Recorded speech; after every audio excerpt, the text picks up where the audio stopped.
ভীষণ স্পেশাল, কারণ আজকে আমার গেস্ট তোমাদের সবার খুব প্রিয় একজন গায়ক জুবিন দাকে আজকে আমি পেয়েছি প্রথমবার। তো দাদা কেমন আছো আগে বলো। আমি ভালো আছি, আর অনেকদিন পর এসেছি কলকাতা। হ্যাঁ, তো লাস্ট এই লকডাউন ফকডাউন গেল, তো অনেকগুলো শো হয় এখানে, সব বন্ধ হয়ে গেল।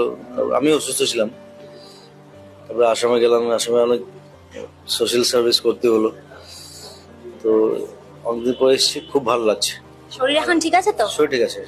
কলকাতার মানুষ তো খুব মিস করছে তোমাকে, আবার কবে সেই পুরনো ফর্মে না, কবে পাবো? আবার আসবো।